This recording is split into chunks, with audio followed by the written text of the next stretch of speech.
Anybody here have any questions or comments they'd like to make to our principals before we let them escape? Square Dukes. Thank you all for your presentation. Congratulations, Mrs. Mascaro. Congratulations, Mr. Cool. And nice presentation. Thank you very much. Next on our agenda is going to be a presentation by Mr. Menard and his administrative team. This is on district consolidation. Mr. Menard.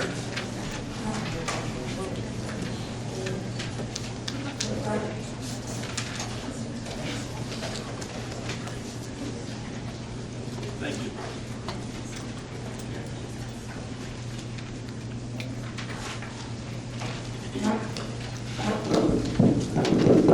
Thanks, Jim.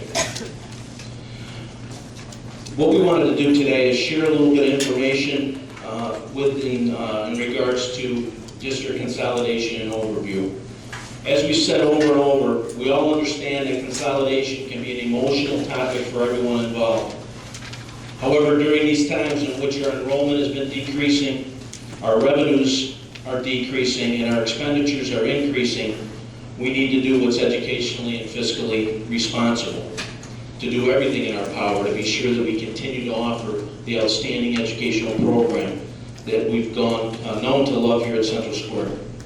With that in mind, I'd like to give a little bit of overview as far as where we're at with the financial outlook.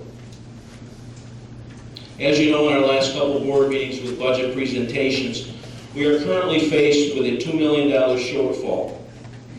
This $2 million includes $1.5 million applied to the tax levy and unappropriated fund balance. A tax levy increase of approximately 2%. So in actuality, we're looking at a $4 million shortfall right now. And as you know, with the gap elimination adjustment over the past 4 years, our district has seen a reduction in state aid of over $21.7 million.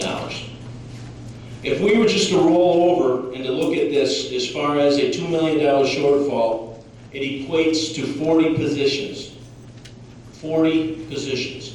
That's teachers, monitors, administrators, 40 positions throughout the entire district. If we were to eliminate 40 positions, you would see a serious reduction in the education program or even possibly elimination of educational programs. And where we look at first, obviously, is our non-mandated programs. Devastating effect on our education, as you just saw with the presentation we had today.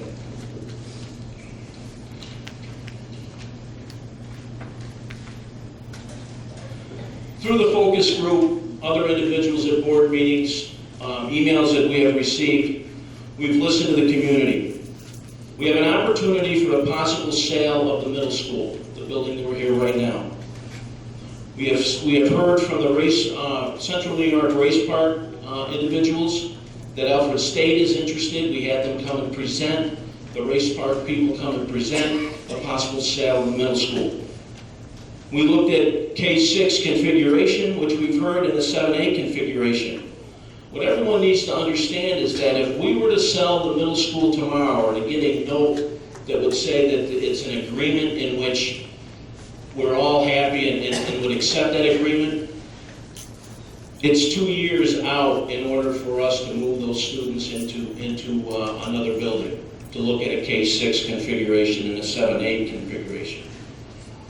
You should also know that if we were to go back to a K-6 configuration at the elementary school, we would either need to keep all of our elementary schools or quite possibly add on to other individual elementary schools without school closure. Again, this scenario would be 2 years out. It takes at least a year of planning and SED approval and then construction to renovate the buildings to look at a K-6 and a 7A configuration. We're still left with a shortfall of $2 million. So we looked at the configurations from Dr. Seversky as well as a hybrid scenario. The consolidation study, scenario A, do nothing and keep the district and buildings as they are currently configured. This, we feel, would be a very, very difficult, put the district in a tough financial situation and be in serious financial stress. Consolidation scenario B, close the North Shore Elementary School and Hastings Mallory School. This is a situation also in which we don't know what's going on with the middle school. Hybrid scenario, close one North Shore Elementary School. At this time, this has an effect of affecting the least amount of students, and then quite possibly look at what would occur if we were to sell the middle school. The board should understand that we would either have to reopen an elementary school, which we would not like to do, but it's either that or add on to another building to accommodate the students if we went with a K-6 configuration.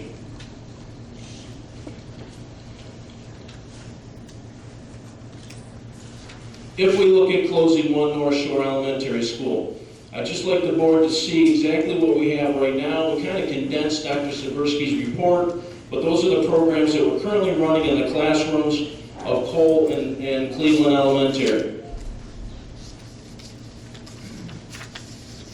On the far right-hand side, that would look at some configuration with a reduction of 2 classroom teachers at this time, based on our guidelines for class sizes.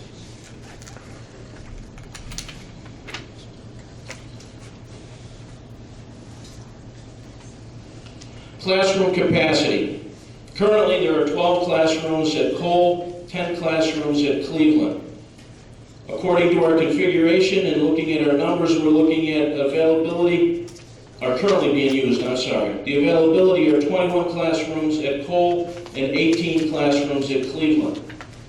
When we look at our numbers and configuration, we're looking at approximately 19 to 21 classrooms. So we could look at utilizing the computer labs in those buildings. Again, with Dr. Saversky's report, it is extremely conservative capacity. We feel that the students will fit in these buildings, but it will be extremely tight in either one of these buildings. Comparison of the buildings. Right now, we currently have 233 students at AA Cole, 165 at Cleveland. When we look at the bus runs, the difference between the two buildings, if we were to combine, either go to Cole or to Cleveland, we're looking at 9 bus runs. And the Cole bus run, the longest run would be 65 minutes, and in Cleveland it would be 60 minutes. Currently, our longest bus ride is 63 minutes at the elementary level. We had the buildings appraised in 2011, and we're looking at a resale value of $730,000 versus $940,000 between the two buildings.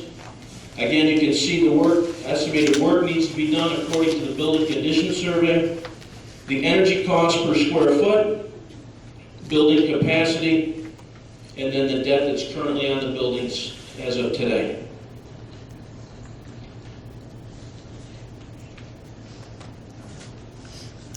Again, when we look at the staffing impact on a combined North Shore school, these are estimates of the financial impact. Staffing, as you know, is finalized in the summer when we have the enrollment, exact enrollment data, as well as the results of the state assessment data that would affect the AIS numbers.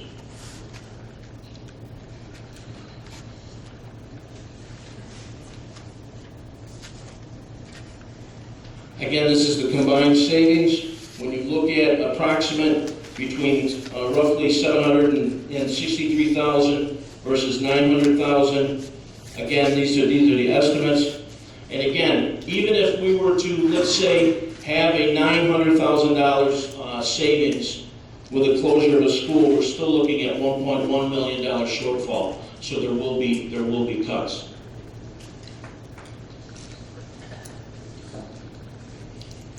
Again, consolidation is a very, very emotional topic, but again, we need to do what's best educationally and fiscally responsible for our school district. And at this time, my administrative team and myself are ready to answer questions from the Board of Education. I have some questions. All right. Can we go back to the slide that has the, how many classrooms you have in each one? We'll start with that one. I've got several questions. It's the closed one North Shore Elementary School, year one. No, back to the numbers where you have the students split out. Right there, perfect. Okay, I just need some explanation on a couple things. It looks like if you combine the 5th grade, you're going to need 3 teachers, which is for 72 students, but you need 4 teachers for 73 students in the 1st grade. Is that due to like size and state regulations as far as how many per pupil to teacher? That's ratio? based on our district guidelines. That's correct. That's A what little bit more at the early At the primary. early primary level? Okay, all right, that answers that. Okay, I'm struggling with this, a couple of things. There's 35 students, the Skill Life students at AA Cole. That's correct. Okay. Life skilled kids. Life Skill Kids. Tell me what that 15. is. Can you explain to me what Life Skill Kids are? Teresa. There's 15, I'm sorry. They're 15, they're split between 2 classrooms. Okay. They are the multiply disabled, that they would be the students taking the alternate assessments. We put them, they have time in their general ed classrooms, but a great deal of their time is spent with a special ed teacher. So these are more than just standard IEP. These are kids that have Yes. special transitional needs. Yes, Okay, so, and they might have multiple physical disabilities, correct? Correct. So the rooms are been modified to meet those criteria? they're in 2 larger rooms. Okay, so do we have that capacity if we were to move these kids to Cleveland? There is the modalities for them in a different building? We wouldn't be moving them to Cleveland, we'd bring them someplace closer back to Central Square. Most of our students for those 2 classrooms are more centrally located throughout the area here. Cleveland is too long of a drive for them on the buses. They couldn't handle the ride. Okay, so right now we just have them at Cole because there's like good space and Yes. it works well. It works very well, it's been there for several years. We need to transition these kids into other buildings, Correct. and they probably won't all 15 go together. They will. They will, so you'll have 2 more classes. We would relocate them to another building. Because when I think about disrupting children, I mean, I think about these kind of kids having the biggest So do I. social disruption and some of the biggest transitions. Excuse me, Trainer on that. Isn't that relatively new within the last 3 or 4 years in that Cole or no? The 15 life skills? They were Miller Hawk, correct? That Okay, is relatively, that hasn't been for years. so how many years has it been though? Like 3, 4? For 13 years they've been out there. They've been in that building for 13 years, so, well, not all those kids, but 13 years you've had the program. There was a program in Miller Hawk, and there was also one out at Cole. And it's been since before I arrived 13 years ago. Okay, because I gotta be honest with you, I truly worry about moving those kids. That's a big thing for me. But obviously they have to be moved regardless of what we do, if that's what you're telling me. Okay. One follow-up on that. Not knowing what year 2 might bring for us, we are looking to move those students possibly once and only once. So we are looking for a place for them where they would have the least amount of bus ride, but also anything that happens beyond that, we will not be moving them again. That's good to hear. That's really good. I've been reading a lot and I've been hearing a lot about the Bridge to Poverty. And I know that's a term that I hear a lot about at the North Shore. But I also, are we measuring it only there? Because from what I'm reading, that applies also to our other rural schools like AA Cole and Hastings and some CSI. Is that not the case, or is that? No, we're addressing that district-wide. Okay, so it is just a bright issue for us. I mean, that's something that we have. Okay. What is you're telling me right now, if we put all these kids in these buildings, either one, we're going to be over 90% capacity. That's correct. Either building, so it's going to be a little bit of a squeeze. What's our budget deadline decision? Because obviously you have to know what we're going to do in order to make this, because it's going to go towards closing the gap of our $4 million. What is our drop dead date that you have to know so that we can get this in? Honestly, sorry, at the next board meeting would be the time that we need to make the choice. Because then we're gonna come into April, we'll have 2 board meetings, and by the second board meeting, we'll need to adopt a budget. It needs to be within a timeline that's like 14 days ahead of when the property tax report cards are due to the state. So that would be the 24th of Mhm. March. And also in the beginning of April, we'll hopefully have some new state aid numbers, Right. so we can put that all together. Right. All right, and then I have one last question. And again, what building it is, because it seems like the building at Cleveland's a very big community center building. It's got a lot of community use. If that were the building that we were to close, is there an opportunity to lease that building to them, the village, maybe for what it would cost to keep the building heated and just for the use of being able to keep using it? We could look at that. Maureen, do you want to address that as far as leasing a building? We always have the ability to leave space, as long as we don't need it for our own student capacity. It would be, that's never been broached to us from the village. Right. I mean, it would definitely be something that they, if they were interested in, we could talk to them about.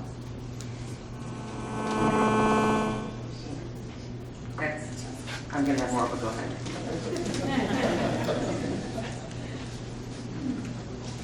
I guess I'd like to see the numbers for a similar scenario with Hastings Valley.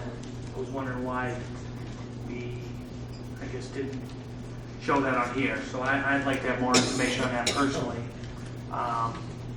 Secondarily, I would, I guess, beg the board as quickly as possible to meet with the 36 community members, to have some discussion with them. I've had a conversation with many of them, and I'll tell you what, we're leaving something on the table, in my opinion, if we don't meet with that group. And I don't mean for half an hour, I mean whatever it takes, as quickly as possible, with notices that we would have to have. You know, if it's an hour, if it's 9 hours, I'm prepared to do it. I think it's important enough to this community, and I beg that we do it before a decision is made.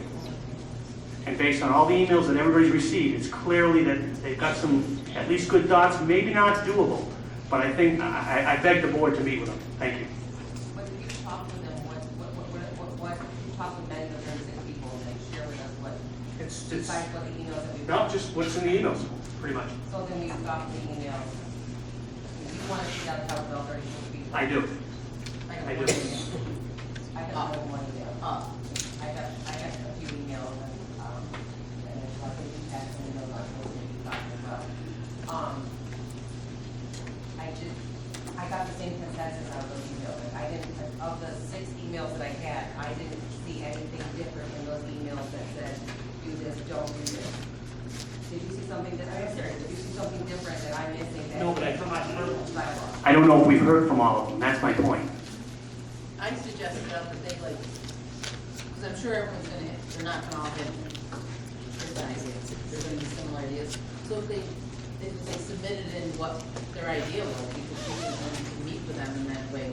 Not listening to 36 things over and over again, because after the second time, I'm sorry, I will definitely just have torn off. I thought we agreed that we were gonna have a work session, we were gonna invite the 36 people that thought that was started, or go ahead. All right. I repeat myself, I thought we had a plan to have a workshop, to discuss this, and we were going to invite the 36 people there, and the only debate we had is how long we were gonna listen to each person. I don't think we ever came to that full concession. I think there was just discussion about, do we invite all 36? Do we have them pick 6 people that represent, 9 different ideas? Or do we do 3 minutes each? Do we do a whole day? I don't care if they speak for hours. I don't care either. I'll dedicate every time I have to get to it. Part of this whole process was to thoroughly get as much input as we could get. And definitely the people that were involved in the focus group feel they weren't allowed to provide all that input because of the constraints that were placed on the day of the meeting. And even though we didn't specifically say we were going to meet with them, I would certainly, if it's the consensus of this board to do that, I would certainly support that idea.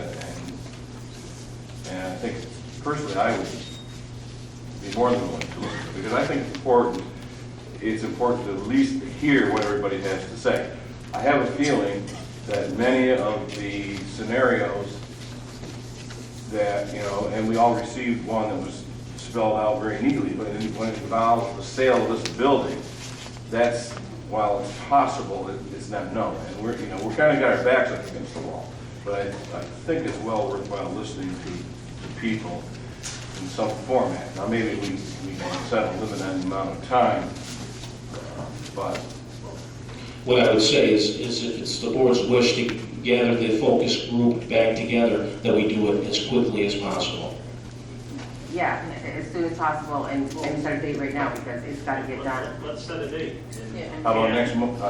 Mondays are on most everybody's calendar. I would, we don't have a board meeting next Monday. I would recommend. Let's meet next month. I would recommend next Monday, and as many of the focus group committees We would need to be. invite them.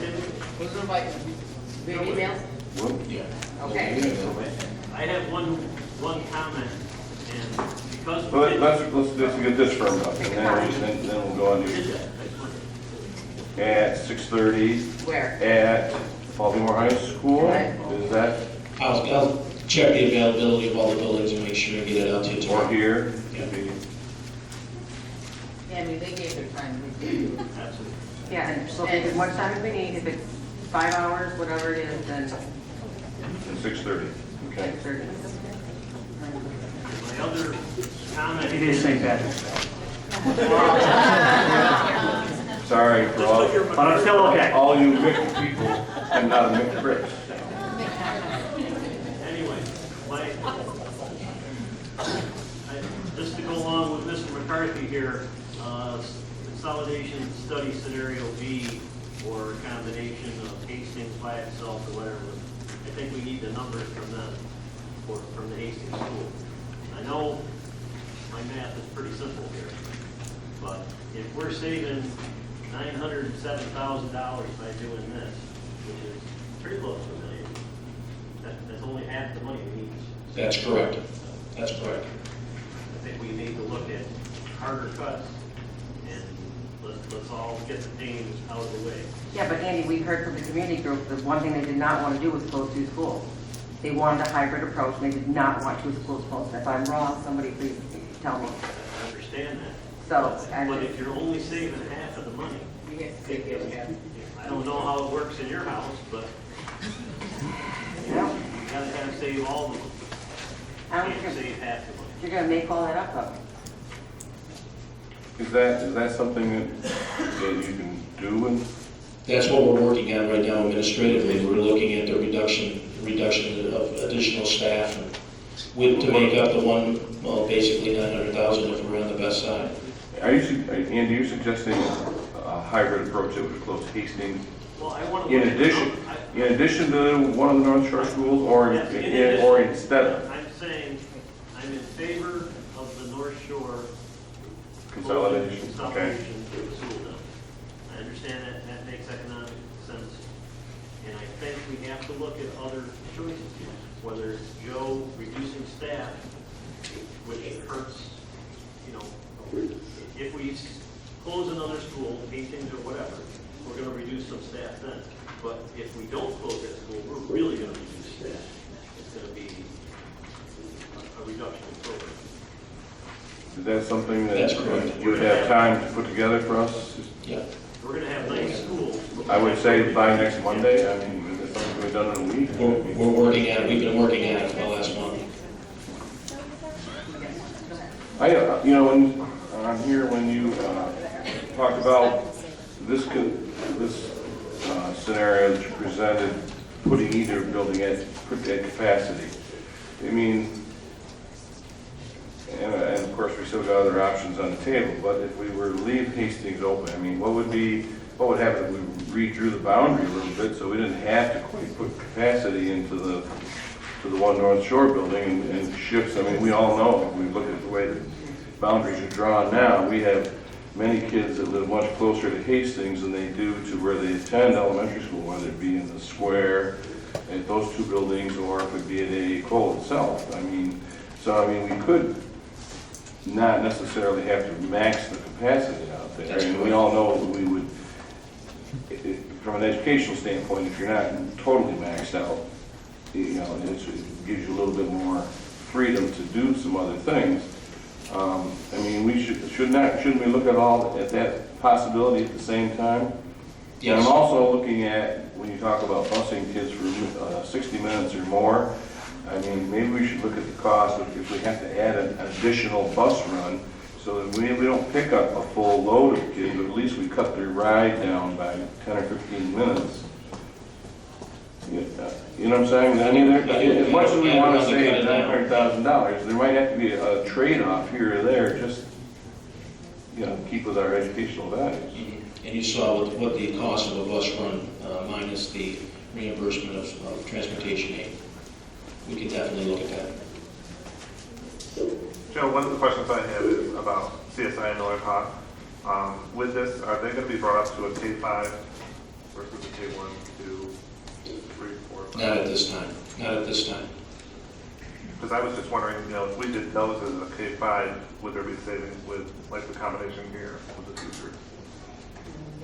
Like, having 3, or, you know, like you have 2 at one and 2 at the other. Have K-5 both at Miller Hawk and CSI. Obviously, the transportation Well, it would save a lot of transportation with it, in addition to the redistricting concept. can look at And that. I think I'm not really about it, too. Because I think you're really gonna have to pull from Brewerton no matter what, you know, that goes to 92 anyway. If I could weigh in on these? Yes. To answer really both questions.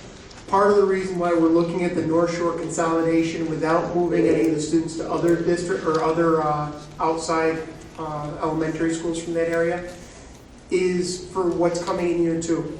We don't know what's coming in year 2, so we're trying to avoid moving students 2 years in a row to 2 different buildings. So that's one thing that we're looking at instead of moving some kids over to Hastings or to CSI. And it's really the same answer for the Millard Hawk CSI configuration. Ultimately, we may end up going to a K-5 in both buildings, but without knowing what's happening with the middle school, this year we really don't want to disrupt too many things, do a one consolidation on the North Shore until we have a little bit more information about the middle school or what other configurations we can do. Just to add to that a little bit, when you start taking pieces of attendance zones, you know, CSI Millard Hawk and Hastings Mallory into other configurations, that's harder to deal with as far as the childcare and where people go. Because if you do, with the North Shore consolidation, they can all still stay with their daycare and where they are because they've become one attendance zone. You know what I'm talking about. I have a question, because I was thinking too, for some kids it would be quicker for them to go from Cole to Miller Parkway. Okay, whatever. Why is there such a disparity with the cost for energy between Cole and Cleveland? I thought they were both like, Fuel oil and natural gas, I think. I mean, because Cleveland's $1.88. Oh, I think I'm going to $1 more compared to Cole. I felt like Windows and I thought Cleveland, I think I can talk loud enough. In Cleveland Elementary, we have four boilers that heat that building. Half the building is on steam and half the building is on hot water. Where in Constantia, we have 2 boilers that heat the whole building with hot water. So we're running 4 boilers as opposed to 2 boilers. so 4 boilers is cheaper than 2 boilers. No, 4 boilers instead of the coal, right? No. Oh, my bad. I got dyslexic, 4 please. Like, I took them at my parents' house.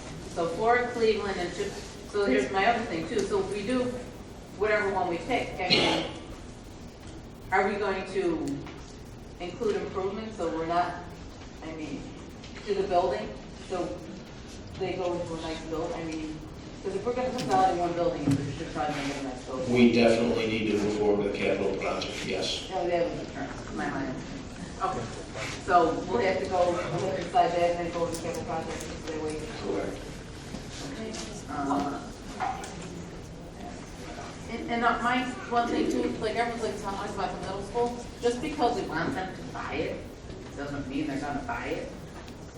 I mean, which is a horrible, I mean, maybe not a nice thing to say, but I mean, I could buy a size 4 pair of pants, doesn't mean I'm gonna fit in a size 4 pair of pants. Just because we want it to happen doesn't mean it's gonna happen. I'm like the old school money talks, you know what else walks? So I like to see something in writing and something signed before I put all my eggs in one basket, because it's Yeah. nice to want, but it's better to do. Absolutely, but we need to look at all options So during I these tough think financial if times. we do sell the middle school, Yes. if we do, so those kids will always stay, I don't know, you'll never move them, they'll be home. Unless we close the building and then we add on to another building and go to a K-6 configuration. I think what we're looking at, Joe, correct me if I'm wrong, is we're kind of looking at different phases. That's That's what exactly we need to true. do. We need to crawl before we can walk. So we need to make decisions now on what we can do in September. And then we've got other decisions we have to make down the road, be it capital project or what have you. Once we get all the information that we need to make that informed decision, that's correct. So we should be able to make a decision then on all the different phases to come to the end of this. Mhm. Okay. Okay, quick question to the whole, I know it's the boiler issue, it's bugging me about this whole energy thing. If the space is not, it's pretty, you know, comparable in size, why does it take 4 boilers to run that building, but only 2 to run the other? I believe when they put the addition on, they added 2 boilers to heat that half of the building, so they can have the top of one of the old cells.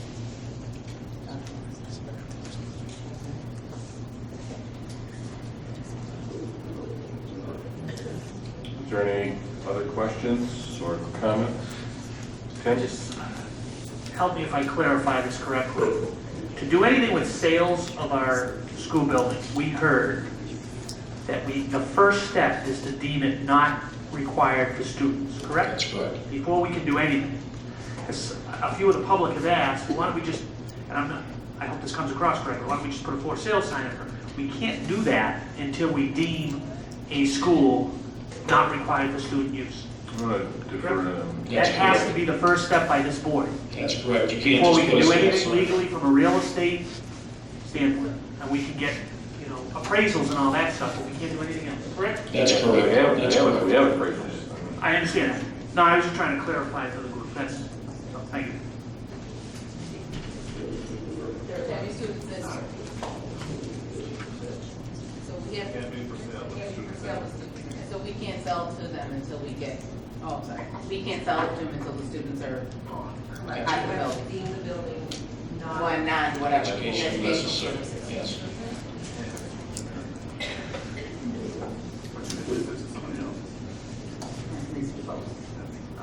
Okay, thank you. No other questions or comments? So we're confirmed for Monday at 6:30? Yes. at the high school, and then we're gonna have to make a decision by the 24th.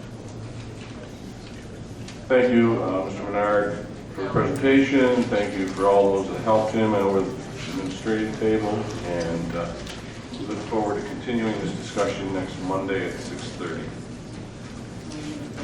The place of next Monday's meeting will be announced as soon as it's cast in stone, so to speak.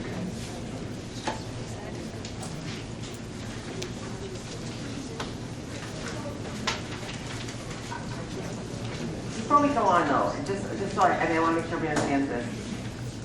Regardless of what we do, we're still looking at a deficit. That's correct. And we're still going to have to make cuts after this. That's correct. Okay.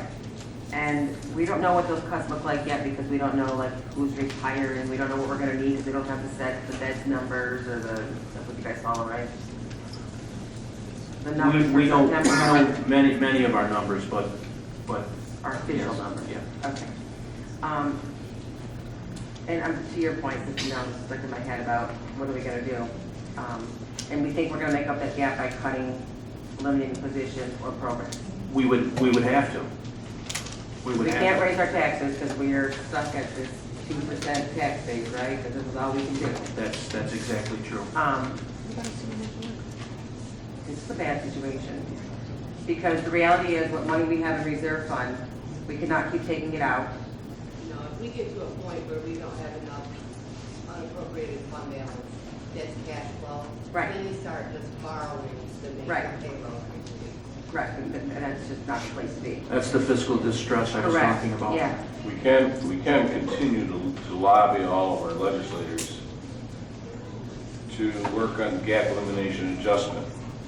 I'm somehow down the road, I got on the governor's email list, so every time the governor does something good, I get the political blurb saying what a wonderful job he did. He came You out. must not get many.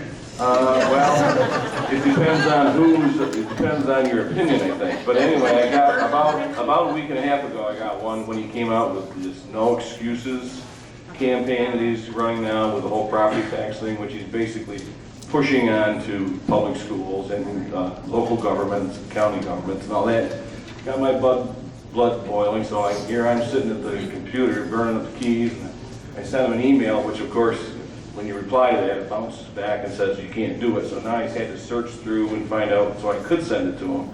But I also at the same time copied it to Patty Ritchie and to Barkley up in Alaska. And lo and behold, the beginning, like Tuesday of last week, I get a phone call from Patty Ritchie's office and talk to one of them. And so, I got a response. And so I think that there are people that are listening. I think there's more people out there that are working on this gap elimination adjustment than we know of, whether it'll ever happen, but anything that can change it, if they can reduce it, even if they don't eliminate it, if they reduce it, it's to our benefit. So we all need to, I think, keep doing that, and people here in the community need to be constantly doing that, because that's probably the biggest thing that's affecting us right now. Am I correct in that statement, Maureen? I mean, basically, at the presentation Maureen made 2 or 4 weeks ago, if the gap elimination adjustment went away, we wouldn't be talking about any gap right now. That'd be $3.5 million to our district. And then we could, it would change our thinking about a lot of things. But obviously, our backs are against the wall with timelines and so on and so forth. But There's some advocacy talking about restoring the gap elimination adjustment in 2 years. So even that would be close to $1.8 million, $1.8 million. You know what I mean? So which would really bring us back into the ballpark. I don't know how real that could be, but anything more is better than nothing. from my perspective, at least, I've heard back from somebody other than writing a response to an email. So I mean, maybe it is hitting home. I hope it is. We've met with representatives from both Senator Ritchie and Will Barkley's office, Assemblyman Barkley's office. When I was down in Albany, Linda and I were down in Albany last week. Senator Flanagan, the chair of the Senate Educational Committee, had talked about increasing the gap elimination restoration money by $200 million, and then the whole gap elimination adjustment being dissolved after 2 years. We calculated out what that would mean for our district if we received an additional $200 million in the restoration. If they break it by the same formula that they broke up, they gave us $477,000, but yet still took away the 3.5. It would be an increase of approximately $300,000. Now, $300,000 is $300,000, but it's nowhere near the amount that we look at when we're talking today about building closure with $900,000. That still leaves us with 1.1 gap. So if we were to add that 3 to that, now we're talking about $800,000. The other thing that we talked about as far as lobbying is presently the percentage of the gap elimination restoration money, according to region, 50% is going to New York City. So we have lobbied against that. They changed the percentages, and I believe I sent that chart out to the board last week or the week before last. So we do need to continue to lobby. Anybody that can make the meeting Wednesday at West Genesee High School, 6:30 to 8:30, that's open to the public. We've been putting that on our webpage, on our Facebook page. We have to continue to lobby in that direction. If we don't do anything, then nothing's going to be done. Joe, did Senator Flanagan leave you to believe the $200 million is actually good? That's like best case? Yes, and we said no. Okay. Thank you. Moving on our agenda, I would look for a motion to accept item G in its entirety. Mr. Brown, is there a second?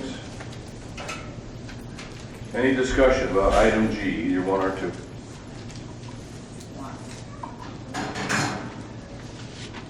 About the trip to Cleveland, from Cleveland to Cleveland, yeah, we'll go see whoever. There's 24, we have 24 fourth graders from Cleveland? Yeah. Okay. Where is she? I think it's phenomenal that you guys are going, and maybe you should give other groups ideas on how not to charge anyone anything, just the students that are going, other than the district. But I think something like this should, it's like, why is not, there communication between, I'll talk to you, I don't know who to talk to. Like other schools, because this is an amazing trip, and it's like, why is there not more, do they, Hastings? Brewerton does. They go to that involved. It's really dependent upon the teacher and the grade that wants to do it. Because I just think it's great, it's a great opportunity for them, and for not more students to be able. Yeah, the whole, like, the district, you know, you Oh, go. all fourth grades are all fourth graders. Yeah, I mean, like, it's the fourth grade trip, and then you go. Why, we don't seem to be, No, it's different, there's a school that we can like. But I'm just- but do they- It's different. nowhere. Is there any other I was discussion? pressing, I think it's great, have a great time. You'll be there when the weather's good at least. There's no further discussion, all in favor? Thank you. Consent agenda, is there anything on the consent agenda that we can't take this as an entire item? If not, I will ask for a motion to take item H in its entirety. Mary Ellen, second. Mr. Weatherly. Any discussion on the consent agenda? Andy? I have a couple of questions for Maureen, and I'm sure she's on top of all this, but I was looking at our summary of our year-to-date budget, and I guess it concerns me that several of these are, you know, the percentage-wise, you know, are somewhere above 90.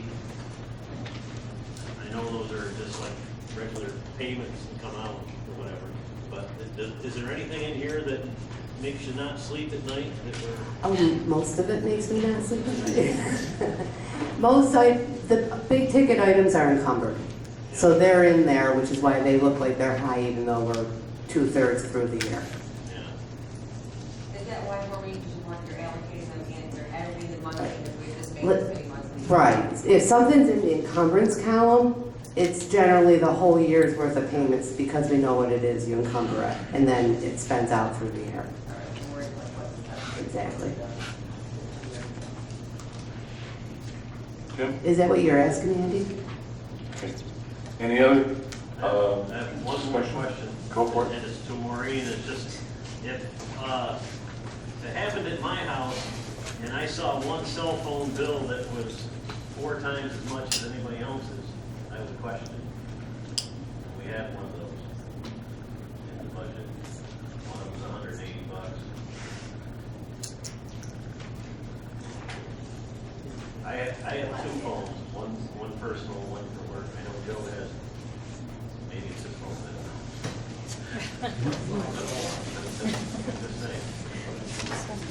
It's the little things that And show me what you're looking at when we get done here, because Okay. we just redid the whole cell phone process and got quite a few. And they're basically a full, you know, it's one bill, so I don't even really know what you're looking at. I'll show it to you. Okay. Any other discussion? All in favor, please raise your hand on item H, consent agenda. Thank you.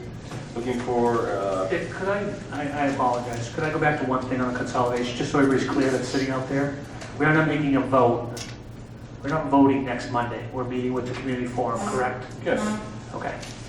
Thank you.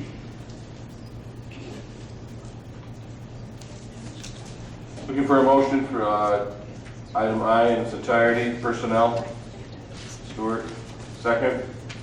Mr. McCarthy. Any discussion here? Joe, with the hiring freeze, we put on, these positions that we're allocating here are those that are already been allocated for. That's correct.